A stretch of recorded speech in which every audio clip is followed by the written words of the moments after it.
నమస్కారం welcome to 108 news Telugu నా పేరు గౌరీ ముందుగా బులెటిన్ లో హెడ్లైన్స్ ఉద్యోగులకు EPFO good news out going సభ్యులకు చివరి ప్రావిడెంట్ ఫండ్ సెటిల్మెంట్ మడ్డువలస జలాశయం కుడి కాలువ ద్వారా ఖరీఫ్ కు సాగునీరు విడుదల చేసిన ఎమ్మెల్యే కొండ్రు మురళీమోహన్ కల్లు గీత కార్మికుల రక్షణకు రాష్ట్ర ప్రభుత్వం ప్రత్యేక ఏర్పాట్లు కాటమయ్య రక్షణ కవచం పేరిట ప్రత్యేక కిట్ సిద్ధం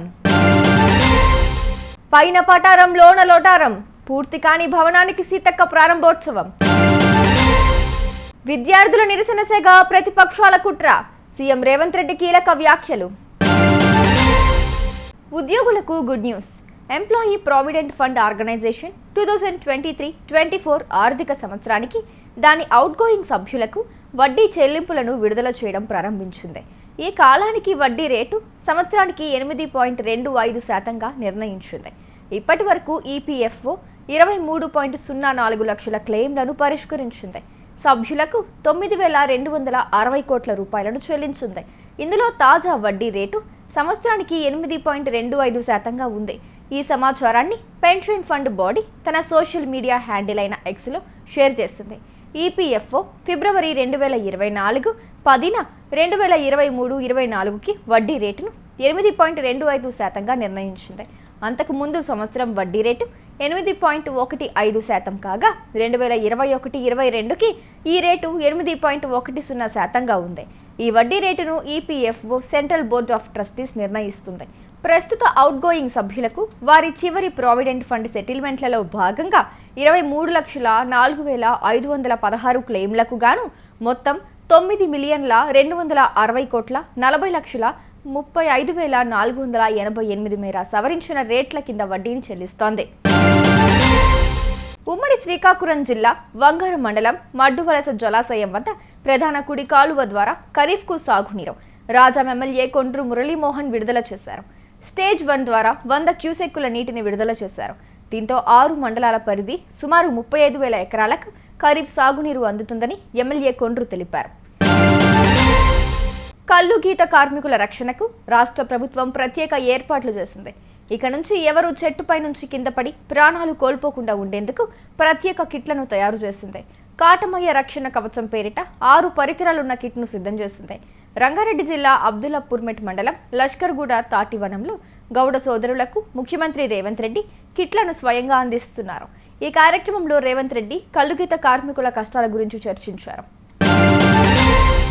ములుగు జిల్లాలోని ఏజెన్సీ గ్రామాల్లో పర్యటించిన రాష్ట్ర పంచాయతీరాజ్ గ్రామీణాభివృద్ధి స్త్రీ శిశు సంక్షేమ శాఖ మంత్రి దనసరి అనసూయ అలియాస్ సీతక్క కస్తూర్బా బాలికల ఆశ్రమ పాఠశాలలు మరియు కంటైనర్ సబ్ సెంటర్ ప్రారంభించారు. రంగులతో అందంగా కనిపిస్తున్న ఈ భవనం కస్తూర్బా గాంధీ బాలికల పాఠశాలది. దీనిని ములుగు జిల్లా కన్నాయిగూడెం మండలంలోని ముప్పనపల్లిలో కొత్తగా నిర్మించారు. G+2తో దీనిని చేపట్టగా ఇంకా నిర్మాణ దశలోనే ఉంది.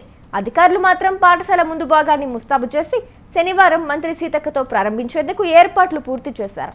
విద్యార్థుల నుంచి ఉపాధ్యాయుల వరకు అందరూ మహిళలే ఉండే ఈ పాఠశాలను అరాకొర వస్తువులతో ప్రారంభించొద్దని మంత్రి సీతక్క ఈ విషయమై దృష్టి సారించాలని పలువురు కోరుతున్నారు.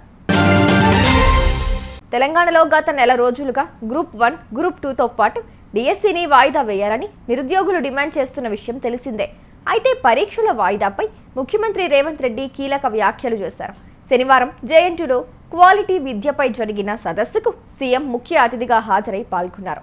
ఈ సందర్భంగా సీఎం రేవంత్ రెడ్డి మాట్లాడుతూ రాష్ట్రంలోని నిరుద్యోగులకు గత 10 సంవత్సరాలుగా నోటిఫికేషన్లు లేక ఇబ్బందులు పడ్డారని, తమ ప్రభుత్వంలో నోటిఫికేషన్లు విడుదలై పరీక్షలకు సిద్ధమవుతుంటే కొంతమంది కుట్ర చేస్తున్నారని ఆరోపించారు.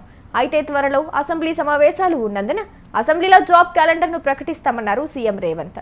మార్చి నెల చివరిలో ఖాళీ వివరాలు తెప్పిస్తామని, నోటిఫికేషన్ ఇచ్చి డిసెంబర్ 9 నాటికి ఖాళీలను భర్తీ చేస్తామని పేర్కొన్నారు.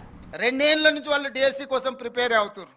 ఇప్పుడు నేను డిఎస్సి పలానా డేట్ నాడు పెడతా అంటే లేదు మాకు చదువుకోవడానికి సమయం కాలేదు, దాన్ని కూడా కొంచెం వాయిదా అయ్యింది అంటారు.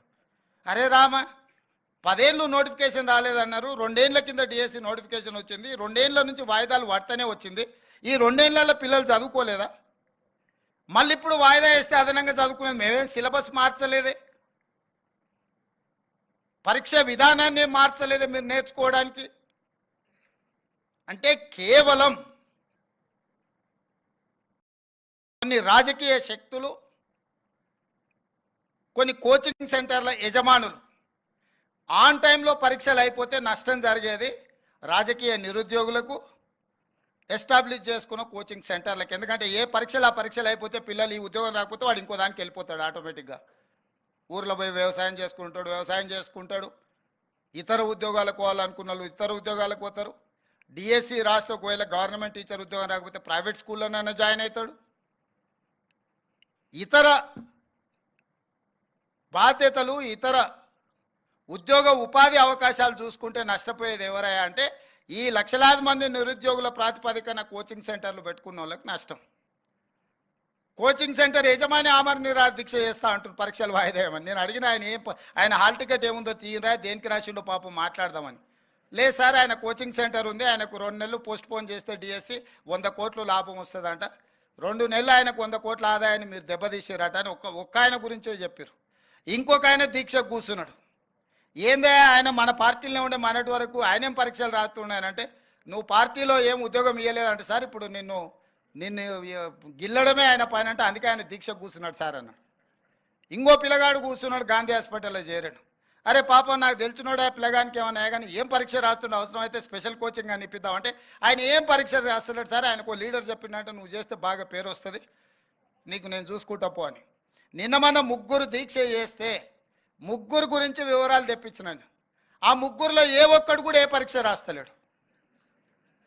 ఏ పరీక్షలు రాయనోడు, ఏ ఉద్యోగానికి పోటీ పడనోడు నిర్వహిస్తున్న పరీక్షల్ని వాయిదాలు వేయండి అని చెప్పి దీక్షలు చేస్తారు. ఇది ఒక విచిత్రమైన పరిస్థితి. అదేవిధంగా జాబ్ క్యాలెండర్ ప్రకారం జాబ్ క్యాలెండర్ రేపు అసెంబ్లీలో డిక్లేర్ చేస్తా అని చెప్పిన. ఇంతకుముందు 10 ఏళ్ళు ఏ పొజిషన్లో అయినా గ్రూప్ 4 కావచ్చు, గ్రూప్ 3 కావచ్చు, గ్రూప్ 2 కావచ్చు, గ్రూప్ 1 కావచ్చు, ఆర్ అదర్ డిఎస్సి కావచ్చు, పారామెడికల్ కావచ్చు, గురుకుల్ కావచ్చు, లేకపోతే పోలీస్, దాంట్లో ఎప్పుడు ఉద్యోగ నోటిఫికేషన్లు వస్తాయో ఎప్పుడు నియామకాలు జరుగుతాయో తెలియదు.